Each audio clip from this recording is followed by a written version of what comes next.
Spectrum Science Fiction presents the Spectrum Sci-Fi Show!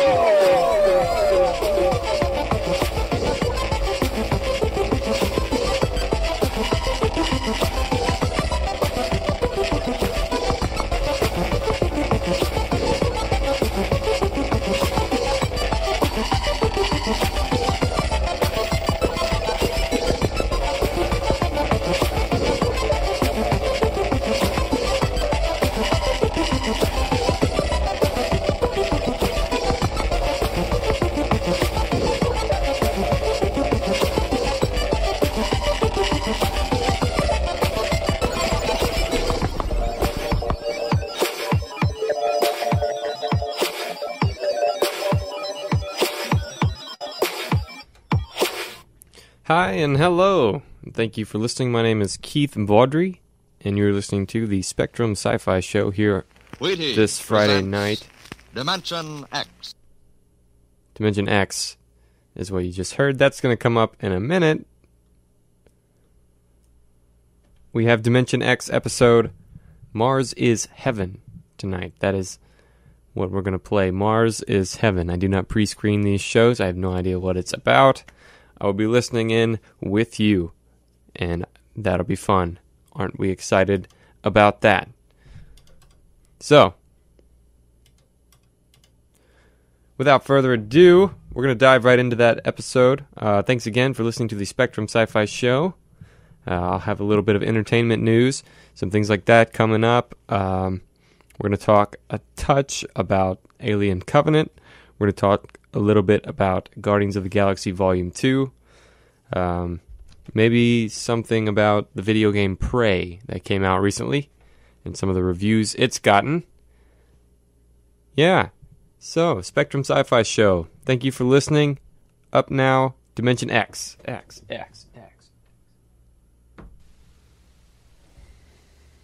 Wheaties presents Dimension X. Adventures in time and space. Transcribed in future tense.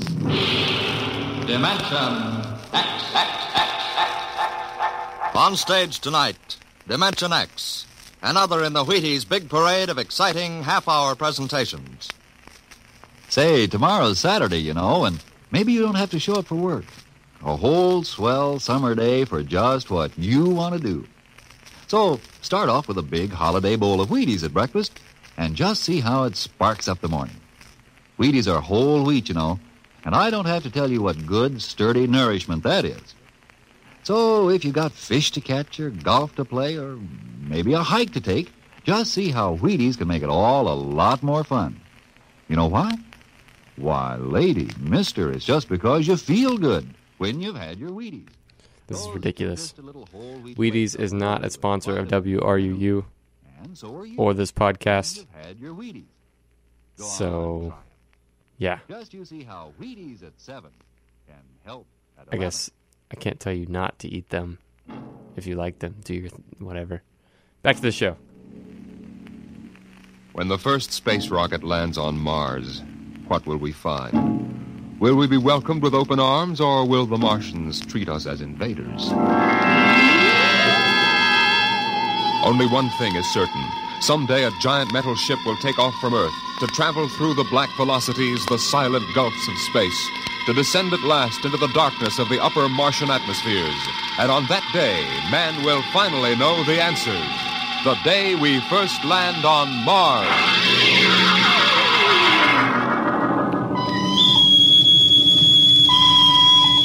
Now hear this. Approaching critical deceleration. Fasten gravity suits. Stand by to land. Mr. Lustig, what do you make of the terrain?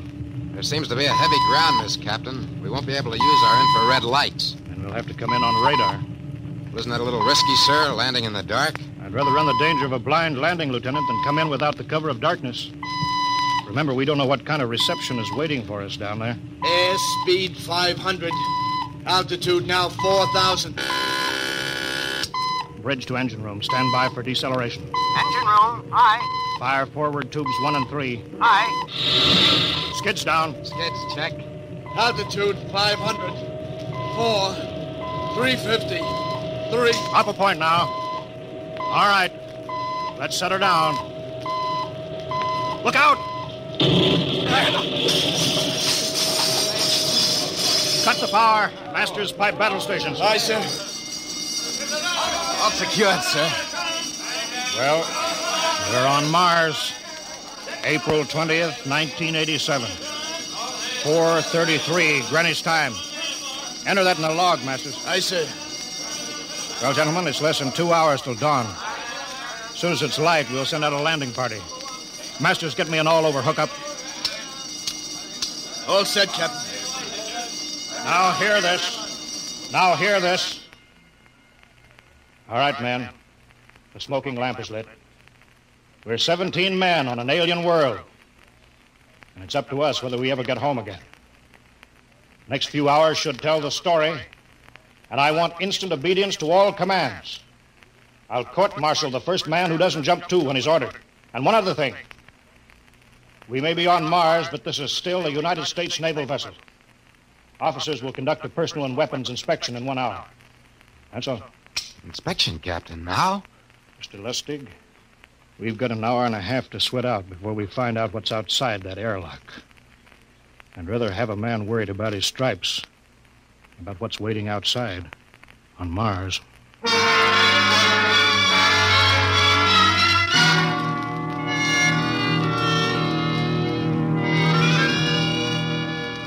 Now hear this. Landing party report to forward airlock. Captain Black, Lieutenant Hingston, Lieutenant Lustig, and Dr. Horst report immediately to forward airlock. It is now landing time -5. Sounds like they're paging us, Hingston. You ready, Dr. Horst? Yes. Ready as I will ever be. Oh, come on. Let's report to the airlock.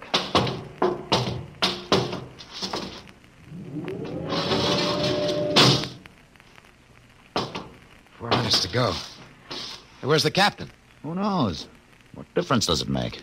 Just want to get it over with, that's all. Has anybody got a cigarette? I think you're smoking too much, Lieutenant Lustig. Are you nervous? Lay off, will you, Horst? Wondering what's hidden outside underneath that ground mist? Very unusual planet, Mars. Why? It has an atmosphere. Wonderful thing, an atmosphere. Where you find one, you find life. You mean Martians? What do you think they'll look like? Who knows? Intelligent life can take many forms. You mean they may have green skins and eyes on stalks or something? The comic book conception is possible. Or they may have developed to a point that is far beyond us. Perhaps they have a science that can produce weapons far more dangerous than our atomic missiles. You think we may have to fight our way out? After all, we are invaders. Now hear this. Landing time -2. Landing All time right. -2. We heard this. I know what I'd like to find outside that airlock. Good old Illinois. You ever been there, Lustig? Only Chicago. Well, you ought to see my hometown. Green lawns, big white houses. Sounds like my hometown. My grandmother used to have one of those iron deers on the lawn. Every Halloween, we'd paint it another color. One time, we painted it black and white like a Holstein cow. Where does your family live, Horst? I have no family. When I was a child, they were gassed to death in the Dachau concentration camp. That's tough. Oh, it has its advantages. I have no ties on Earth. Nothing to lose now. I imagine I'm the only one on board who is free to enjoy our present peculiar position. All right, Lustig. You can button it up now. Aye, sir. Now, gentlemen, in 1 minute we'll be the first men to set foot on Mars. Quite an honor, eh? As long as the medals are not awarded posthumously. Still uneasy, Dr. Horst? Captain Black, I've been uneasy ever since I can remember. On Earth and on Mars. Now, 30 seconds. Give me the intercom phone, Lustig. Masters? Aye, sir. Battle stations to be manned till we return. If we're not back in 2 hours, I want no rescue party sent out. Blast off and save the ship, you understand? Aye, sir. All right, gentlemen. 5 seconds. 4, 3, 2, 1. Lustig, open the outer airlock.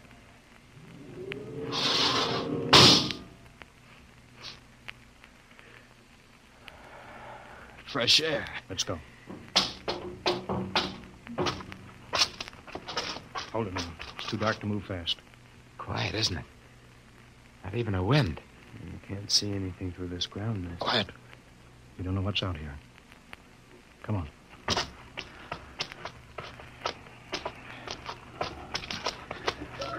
What the? Quiet! Captain. I could swear that sounded like a rooster. I don't hear it anymore. A very unlikely sound. A rooster crowing on Mars? Kingston. Aye, sir. Set that machine gun 25 yards to the flank. We'll stay here till the ground mist lifts. Aye, sir. What do you make of the ground, Horst? Grass. Plain grass. You could see some large foliage there where the mist's thinned down. What the heck is that? Kingston! Hold your fire, you fool! I hit it, Captain. What? Some kind of wild animal. I hit it. I could see the tracers, but it's still standing. Come on, Horst. Doctor, where are you? Up ahead. Admiring the wild animal. Careful, Horst. Wait for us. Don't worry, Captain. Huh. It's an iron deer. A lawn ornament. That's impossible. It's hollow. Interesting, isn't it? A whitewashed Victorian iron deer sitting on a lawn in the middle of Mars. I don't understand.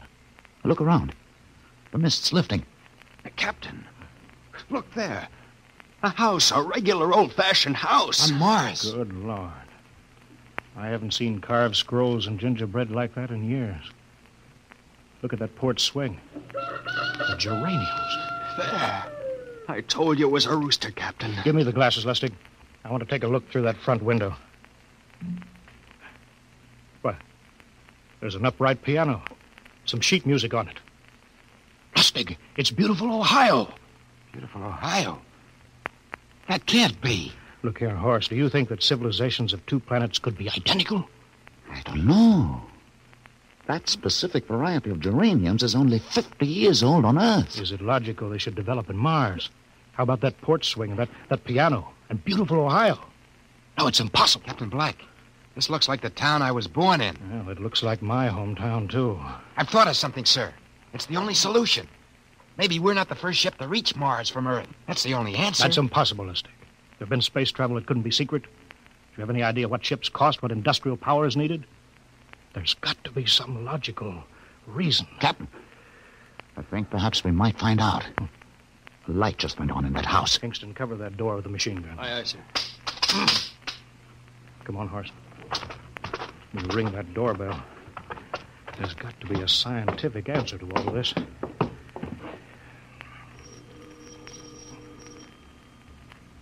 There's something moving in there. Stand back, Horst. Give me a clear shot. Maybe a Martian.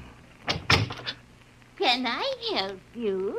We were looking... Well, if you're selling anything, it's much too early. No, wait a minute. What town is it? What do you mean? Are you census takers? No, we're strangers here. We want to know how this town got here. Is this a game? No, it's not a game. We're from Earth. From where? From Earth. Do you mean out of the ground? Hey, are you sure you're feeling well? Madam, we came in a flying ship across space. We're from the third planet. This is Mars. Now, do you understand? Mars. You go away now, you hear? I'll call my husband from upstairs, and he'll chase you. Now, go on. This is Mars, isn't it? This is Green Lake, Wisconsin, in the United States of America.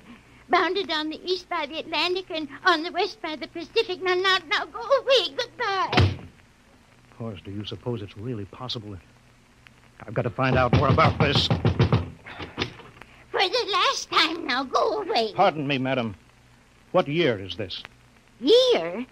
Well, 1928, of course. Oh, for goodness sake. You hear that, Horst? And we know it's 1987. And we know it's Mars.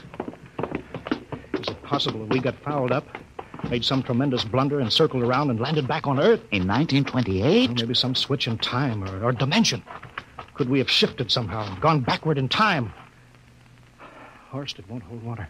It's not logical. We've checked every mile. We went past the moon and out into space. We're on Mars. Find out anything, Captain? No, we're going back to the ship till I figure out some logical explanation for all this. Lustig, out at point. Aye, sir. Hingston in the rear. Keep that gun at half load. Aye, sir. Horst, there's got to be some cold, logical solution. Captain. What? That house down the street. The white one with the green shutters. Lustig, what's the matter? I never thought. Thank God. Thank God. Lustig, come back here. He's running for the house. That crazy fool, after him quick. Lustig, stop! Come down off of that porch. Grandma! Grandpa! Lustig, what the devil do you think you're trying? Grandma and Grandpa, it is you. Lustig, what's going on here? Albert, why, it's been so many years. How you've grown, boy. Oh, it's so good to see you. Lieutenant Lustig. Oh, Captain. Grandma, I want you to meet my friend. This is Captain Black. Captain, I want you to meet my grandfolks. Howdy. Any friends of Albert's is friends of ours. How long you been here, Grandma? Oh, good many years. Ever since we died. Ever since you what? Oh, yes, sir. They've been dead 30 years. What? You mean to tell me that Mars is heaven? Oh, nonsense, no. All we know is here we're alive again. And who are we to question God's infinite ways? Lustig, we're going back to the ship. But, Captain, I want to talk to my Lieutenant grandfolks. Lustig, I don't like any part of this. You come back with us, I have to club you and carry you. Yeah, but, sir, Fast they're enough. my... Heaven only knows what they've run up against back of the ship.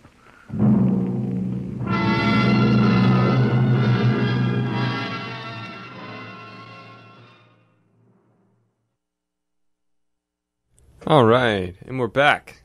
So yeah, sounds like they landed on Mars. They take a look around, and what do you know? There's people living there. They believe they're in Wisconsin. And the year is 1928. Something fishy going on here, Watson. That's me impersonating Sherlock Holmes. It was a great impersonation. I hope you liked it. If you like the Spectrum Sci-Fi show, you can listen to it as a podcast on www.spectrumsci-fi.com. I invite you to check that out. Join the rewards program on that website. Collect some quantum beans that you can exchange for really cool products and things like that. T-shirts, my comics, all kinds of cool stuff on www.spectrumsci-fi.com. Spectrum, S-P-E-C-T-R-E-M. T-R-E-M. Spectrum. Yeah, so I got a little bit of news we're going to talk about here. First of all, I want to say that Guardians of the Galaxy Volume 2 was an incredible film. I went and saw that with my lovely girlfriend, Bobby Joe. We went and saw Guardians of the Galaxy. It was quite a film. Still, obviously, Rocket Raccoon is my favorite character. Bar none. Groot, little baby Groot, is so adorable. Played by Vin Diesel, surprisingly. Vin Diesel voices that adorable little character. Lots of people die in this film. I'm talking like every 15 minutes or so, there's like 20 people, 30 people dying all at once. They just drop dead. It's amazing how they did that. I was reading that apparently Guardians of the Galaxy killed more people than Braveheart and 300 movie killed. I don't know how accurate that estimation is, but I can, after seeing the movie, I can believe it. I really can. Yeah. Another movie that came out recently, Alien Covenant. I have not seen that one yet. It is getting mixed reviews. People kind of call it a flop at the moment. Looks like people are comparing it a lot to Prometheus, how it's maybe a little bit dumber version of Prometheus. Which, again, I haven't seen it myself, so it's hard for me to hold an opinion on the thing. It feels like Ridley Scott is running out of great ideas, and he's just throwing everything at the wall, trying to make the pinnacle of his Alien franchise. He's trying to make that perfect Alien film. He's been chasing it for years, trying to make that perfect one that's going to stick in everyone's memory forever. And the funny thing is, he already did. The first one was all he needed. Now, continue to do things like you did with Aliens and Alien Resurrection, and really push the boundaries and do some very interesting new things. Rather than with Alien Covenant, a few of the things I've read kind of describe the movie as like a highlight reel for all the previous entries in the film franchise, which it shouldn't really be that. Introduce some new things, some new elements. Don't just keep rehashing the same thing, doing it again and again, and calling it fan service, because it's not. Looking at you, Disney.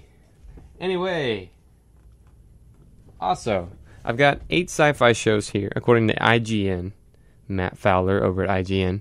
I've got 8 sci-fi shows that you can and should binge watch. Binge watch being sit down and watch a crap ton of the episodes all at once, back to back to back to back to back to back, as many as you can handle. The first one on the list is The Twilight Zone. I watched a few of these a while ago. I started digging into these. They're really cool. They're really hit or miss. Some of them can kind of be a bit of a slog to get through. But every once in a while, there's an episode where the story is so gripping and so clever. Definitely worth a shot. Maybe even find a best of list, best of the Twilight Zone, and narrow it down to that. If you are just looking for something to eat up your time, then I think there's a few hundred episodes of the show that you can dig through. So that could be cool. Another show it's recommending here, IGN's Matt Fowler recommends, is Black Mirror. Black Mirror. This show, some episodes can be a little bit gruesome, maybe not for a younger audience. They can be also, what's the word I'm looking for? Very mature rating is all I can. It requires very mature consciousness to enjoy or to even stomach and get through. It can really kind of hit on some things that probably young teenagers aren't ready to handle yet. But then again, what do I know about young teenagers when Netflix is coming out with these suicide shows like 13 Reasons Why, and calling it a youth show? What do I know? Moving on, Star Trek, the original Star Trek series, starring that amazing Leonard Nimoy's Mr. Spock, the original Spock that won everyone over, and the infamous William Shatner's Captain Kirk. I've heard he was a pain to work with in those days. I can definitely see that. Firefly is another one. I've been picking away at this one slowly just because I know there's not any other episodes. I'm not in a rush to get through it and get caught up. There's just that one season. Famous and popular for its cancellation, really. A beloved show, being begged for more. People are begging for more. They left that movie, Serenity, they let that movie out to kind of tie up the plot holes and finish the story. And that was cool. But even still, the show itself, that kind of Western feel to Deep Space, is just, there's something about it that feels right. It's kind of cool that Firefly blends a little bit of like Chinese kind of culture into it as well, whereas it's usually more like Japanese and cyberpunk and things like that. Super techno, rave feeling to future type shows. Whereas Firefly throws it back to like a Western feel, Wild West space drama, space opera. That's definitely worth watching. I wouldn't say maybe binge it because you're going to finish it and then want another episode. I'd say take your time through that one, kind of lavish it, enjoy it, relish it, whatever the word. I can't find my words today. The X-Files is another one. Matt Fowler's IGN recommends The X-Files. I have not seen any of these episodes other than what I watched as a kid. Whenever my dad used to watch a few episodes of The X-Files. I haven't seen much of it. I don't know much about that one. I think my girlfriend Bobby would have a few things to say on that, but she is more than resistant to come on the show with me. Apparently she's too shy to talk on the radio. Yeah, I know. That's what I said. But so, moving on. The Man in the High Castle. Man in the High Castle. This one is really cool to me. The idea behind it. It's based on a Philip K. Dick novel of the same name, where it's an alternate history timeline type deal where Hitler won the World War II.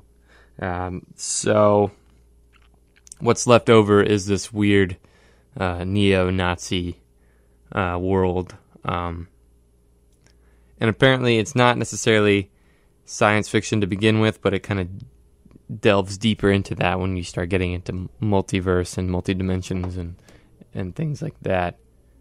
I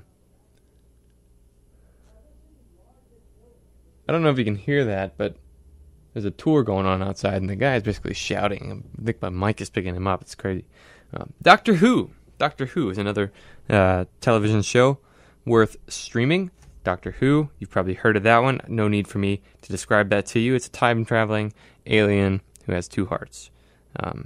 It's very interesting stuff. Lots of companions. Really, the companions make up the bulk of what that show, the draw of that show. The adventures they go on it's huge and sweeping all of time and definitely worth checking out. It's such a rewarding show to watch and to keep watching. The 4400 is another one. That's another show I'm unfamiliar with. Apparently, 4,400 people have vanished off the face of the earth, and then, 40 years later,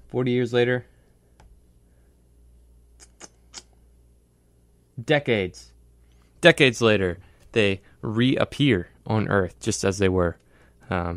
That's pretty interesting. It sounds a little bit similar to what we're listening to here in Mars is Heaven, where these people have, the guy's grandparents, to give an example, have been dead for a while, but when they died, apparently they just picked up and moved to Mars, which is odd, interesting, and compelling all at once.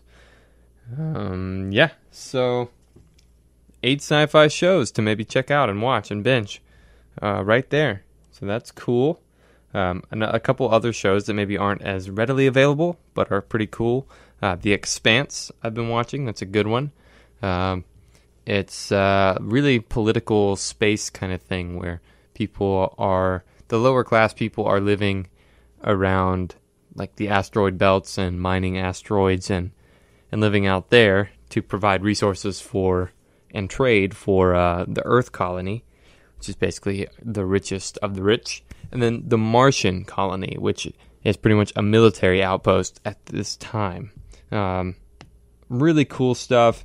Some insane detective work going on and some extremely hard science fiction. Like, they really shoot for accurate depiction of gravity, specifically gravity. It's really cool to see that kind of effort put into writing a show and producing a show, whereas sci-fi hasn't necessarily been that. As you can hear right now on this show, they talk about ridiculous things like the life we're going to find on Mars. I really don't think that's a thing, a rooster crow on Mars. Anyway, but again, What do I know? Never been. So, we're going to come right back to Dimension X here in just a moment. I'm going to play a quick word from one of our underwriters at Sentient Bean. And stick around. Dimension X is coming back. I'll have a few more entertainment news type things to say. The Spectrum Sci-Fi Show continues on.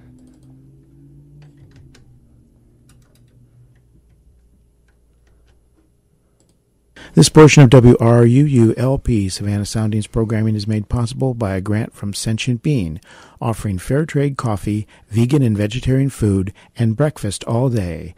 Located at 13 East Park Avenue, across the street from the tennis courts at Forsyth Park.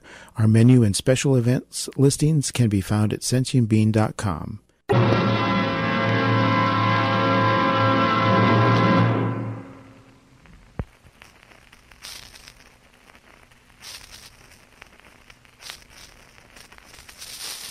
Dimension X will continue in just a moment.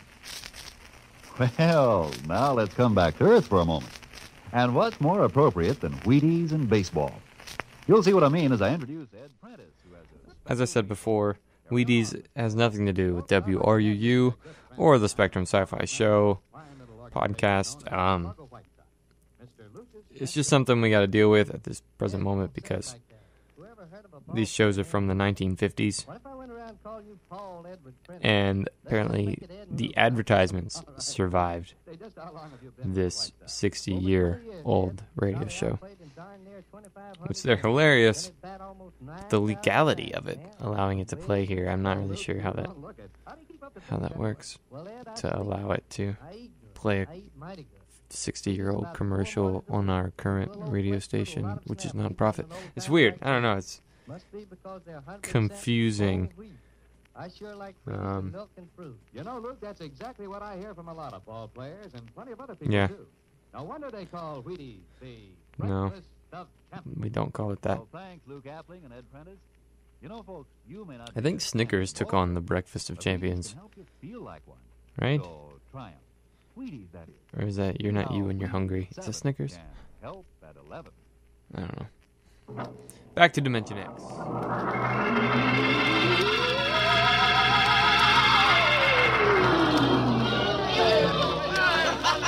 Horst, look at that crowd around the ship. Looks like we're being welcomed with a celebration, Captain. Celebration? They've abandoned ship. Every port is open. No guards said. You, Masters. Hiya, Captain. Meet my old dad. Dad, that's Captain Black, and he's not a bad guy for an officer. Of all the... Hingston. What, sir? Bring that man back. Use force if you have to. Excuse me, sir. There's my Uncle George. Hingston. I'll be right back, Captain. Uncle George. Uncle George. What the devil Don't is you going... understand, sir? They've all found friends and relatives. They're all here. He's right, Captain. I've counted. The whole crew's out on the crowd. But I gave orders. Definite orders. You don't understand, Captain. I understand mutiny. I don't care how many relatives show up. I'll have discipline on... Johnny! Johnny, you old son of a gun. Edward. It's you. It can't be. Of course it is. Johnny, you old son of a gun. Edward. Dr. Horst, this is my brother, Edward. How do you do? Hello. It's wonderful to see you, Edward. Look, I've got to get back to my ship. Hey, I almost forgot. Mom's waiting at home. Mom? And Dad, too. Mom, Dad are alive? Excuse me, Horst.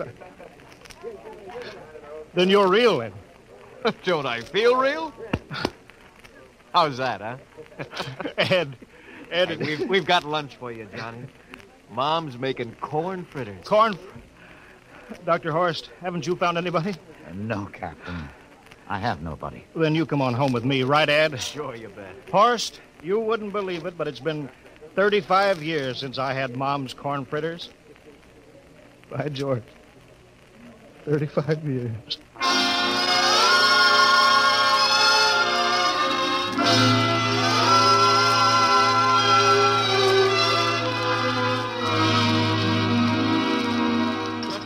And there's plenty more in the kitchen, so don't hold back, Johnny. You too, Dr. Horst. Well, Johnny, you're still in the Navy, huh? That's right, Dad. I'm in command of the ship. We're an old Navy family, Dr. Horst. All three of our boys in the service. Ed was the best pilot in the Pacific. What did happen, Ed? Oh, what's the difference? I'm here now. Oh, you know, it's almost perfect. All we're missing is your brother Will. Then the whole family could be together. Well, it won't be long, Mom. Will's in charge of the XR-54. That's the next rocket coming out to Mars. Well, little Will. When does he leave, Johnny? Takeoff scheduled for September, but it depends on what we report. But there's no question about that now, eh? Christmas together again. That'll be something, huh? Yes, sirree. Well, this calls for a celebration. How about a little of the old dandelion wine, eh, Johnny? Now, Father, don't you go giving Johnny too much wine. Oh, he's a big boy now, Mother. Well, sir, isn't everything just fine? Just fine.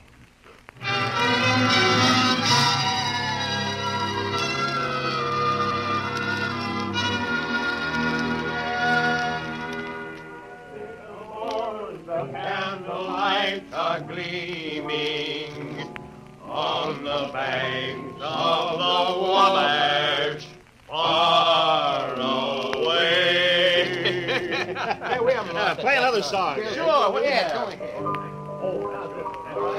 Well, Dr. Horace, what do you think of my little family, Very nice. You know, I can't understand why you didn't find any folks here, Dr. Horace. It's just a shame. Everybody else is so happy. I never remembered my family, Mrs. Black. All I know is they were gassed at Dachau during the Second World War. When I was liberated, I was in a delirium 3 months. I cannot remember anything before then. The psychiatric phenomenon. That's terrible. Isn't there anything anybody can do? I don't want to remember. Oh. I haven't had a pleasant life. I prefer to be free of emotional entanglements. They interfere with a scientific approach. I'm sorry, Dr. Horace. Oh, I'll get it. Hey, that's our ring, long and 3 shorts. I remember that. Well, maybe we'd better call it a night.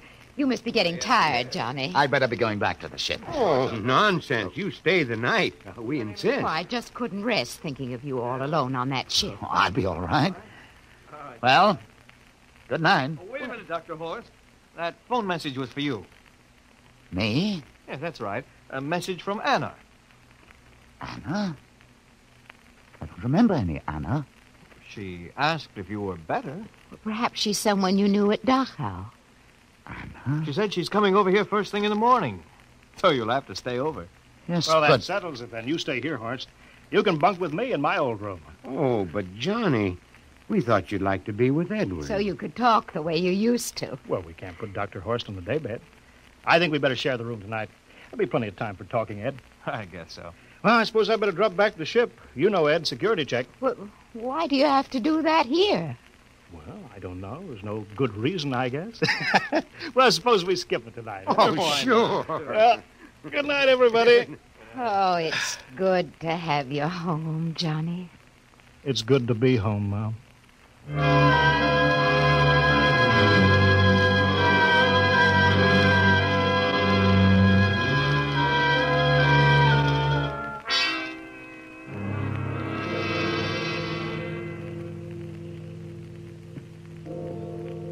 Captain Black, are you asleep? No. I just been thinking about what we were expecting.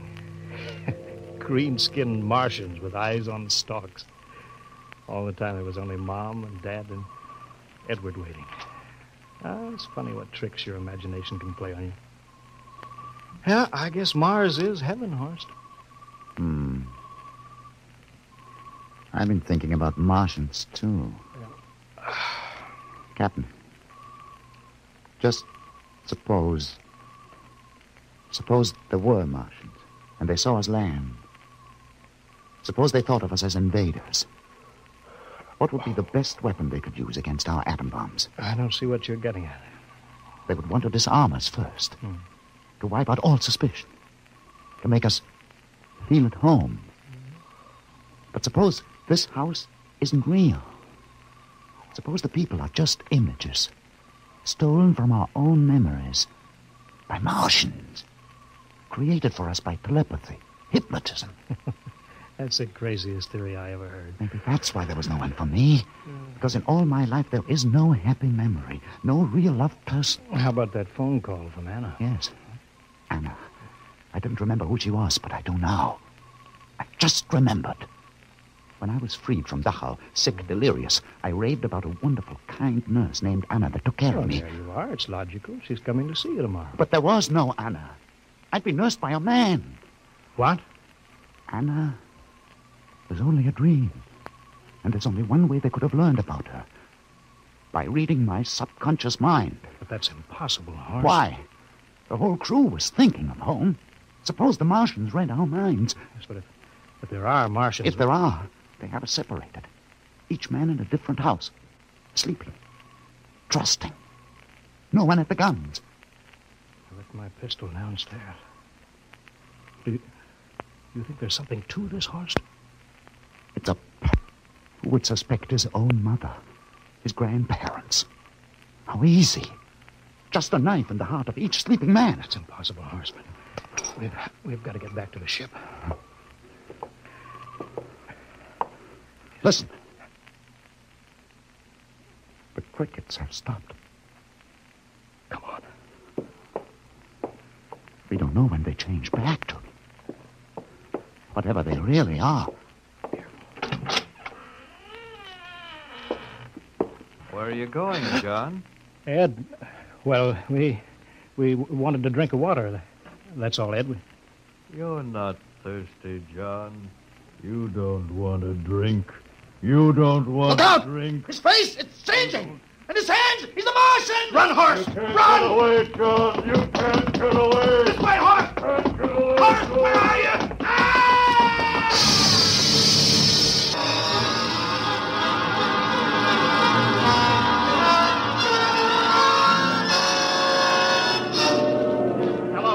Hello, can you hear me, Earth?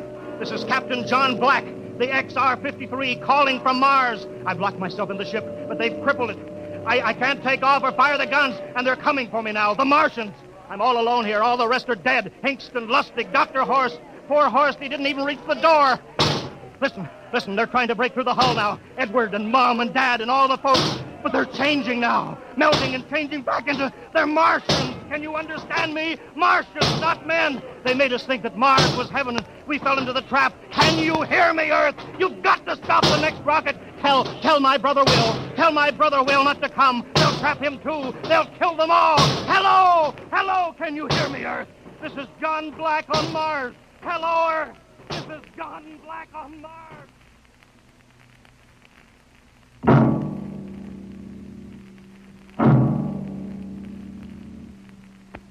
Tonight, Dimension X has presented and transcribed the Ray Bradbury story, Mars is Heaven, adapted for radio by Ernest Kenoy. Featured players were Wendell Holmes as Captain Black and Peter Capell as Dr. Horst. Your narrator, Norman Rose. Music by Albert Berman, engineer Bill Chambers. Dimension X is produced by Van Woodward and directed by Edward King. Robert Warren speaking. In a moment, we'll tell you about next week's show. And now, here is your Wheaties man, Frank Martin. I'm worried now that... Well, I just messed up my recording deal here. Yeah.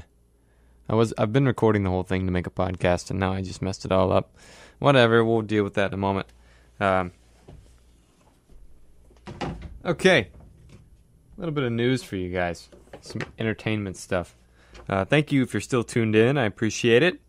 I got about 15 minutes left on the show. I may wrap up a little bit early tonight. Remains to be seen. As far as the news goes. All right. Looks like Ursula K. Le Guin, one of the premier science fiction writers of our generation. Her book, Left Hand of Darkness, is getting a TV release. That's right, it is becoming a limited TV show. I'm super excited about that, looking forward to that. Awesome, it's very feminine. It's a modern feminist sci-fi story about aliens that can switch and alter their gender back and forth between male and female, and about a human in the midst of these aliens trying to figure out where on Earth, what a strange saying in this particular context, where she belongs in their society. It's very interesting. Looking forward to that. That's going to be really cool. I've been playing the video game Prey. Prey by Bethesda and Arcane Studios. And I'm probably an hour, 2 hours into it. Not very far. But I've got to say it's really interesting. I like how they throw you right into the action. There's no cutscenes, no tutorial. It's just, boom, this is you, this is where you are. Not trying to spoil the first few minutes of the game. If you've played the demo, you know what I'm talking about. But I really like how it feels free. You're on this space station, and anywhere you feel like you can get to, that you know how to get to, that you can solve. If there's a room somewhere, then it's not that linear. You just have to find the key to that room, or you need to find another way to climb around the door, or move something heavy out of the way. It's lots of puzzles, little puzzles that add up to an overarching story. Apparently you can get like 50, 60 hours of gameplay out of this game easily. But one speedrunner, the game hasn't been out for like a week, guys. One speedrunner, that is people who race through games as fast as they can, trying to beat them as quickly as possible. This 60-hour game, 20 hours for the story, I think. This speedrunner beat it in under 10 minutes. Under 10 minutes. So in the time that we've been on this show, he's beaten Prey 4 times. Why? How? That's amazing. From what I've read, he's really glitching the game hardcore. He's pretty much breaking the heck out of it. That's like glitching through walls and finding strange ways to avoid battle and to trick the game into thinking he's done more than he has. It's all very interesting stuff. Very cool stuff. Moving on. We've talked about Alien Covenant. We've talked a bit about Guardians of the Galaxy Volume 2.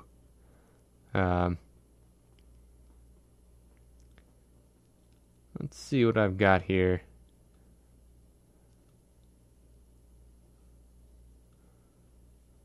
So I just read something about raising a chicken in virtual reality.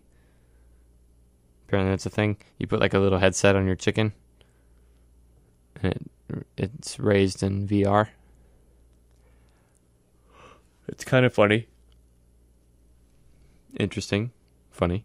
A little more about Prey. Something about that game feels so much like BioShock, like the original BioShock.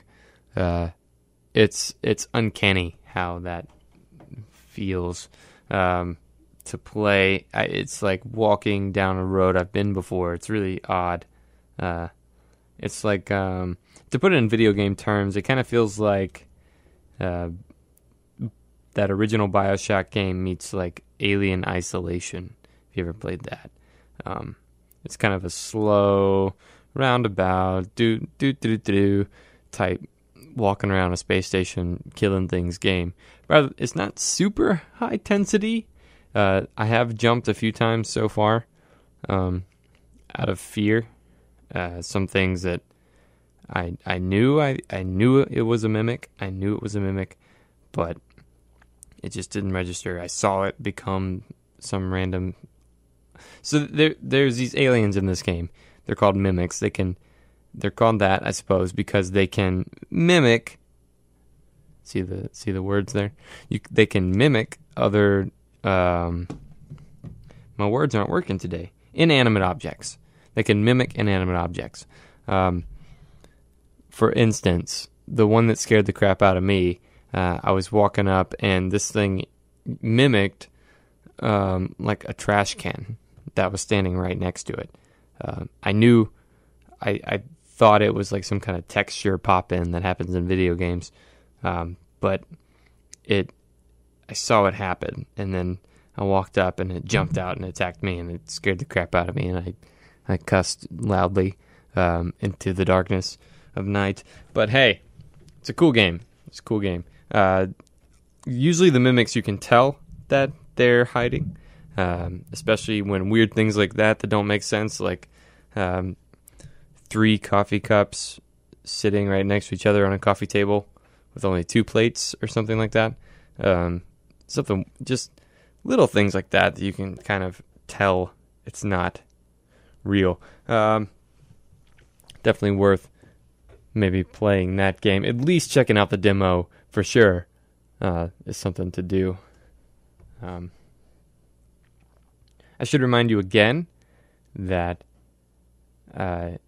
you can go to www.spectrumsci-fi.com, spectrumsci-fi.com, and register for the Quantum Beans Rewards Program. That's right. With your Quantum Beans, you can get T-shirts and comics and T-shirts and comics. Yeah, so I only really offer 2 things now, because I used to do the Sci-Fi Store thing. I tried for a few months, did a few comic conventions, and it's just a lot of work. A whole lot of work. A whole crap ton of work for not terribly good profit. I mean, I could try it again. I feel like if I continued, I could grow it.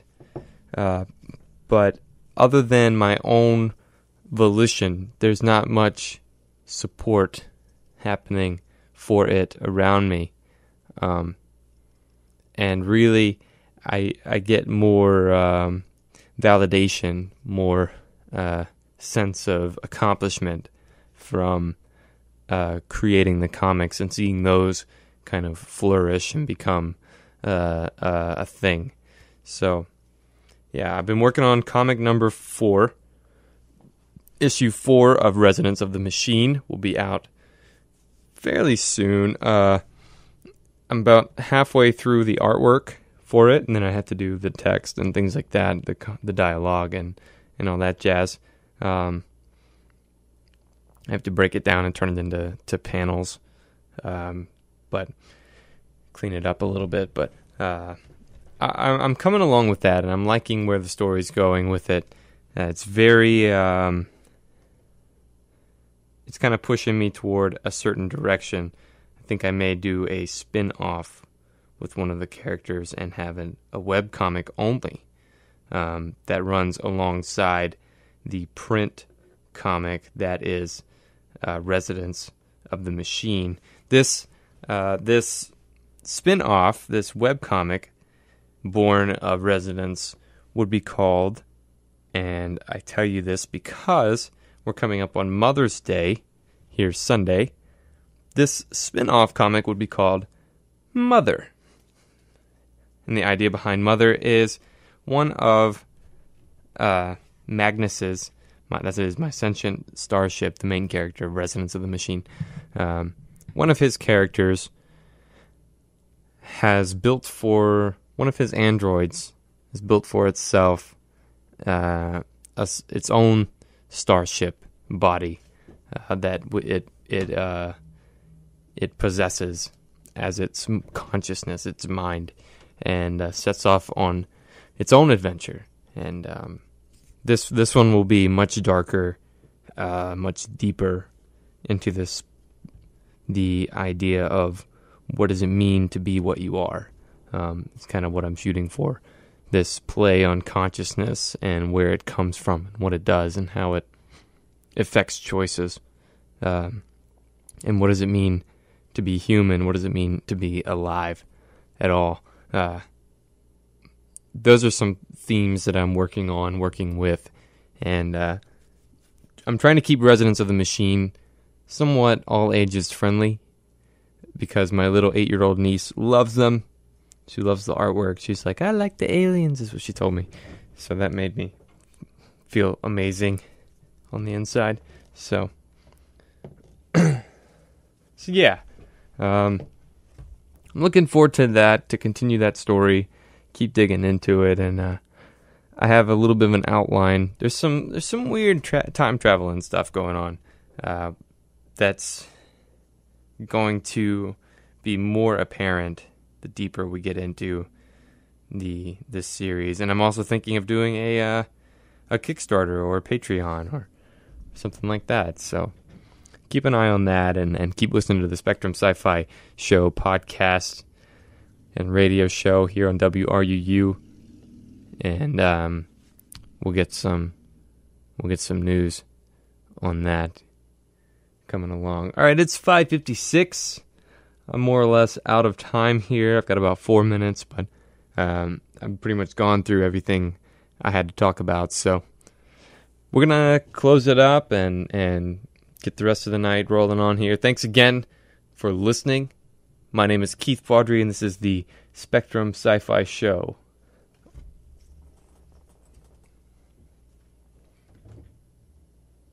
And you are listening to WRUU-LP, Savannah, Georgia, 107.5 FM, WRUU.org. We are Savannah Soundings, community radio with global soul.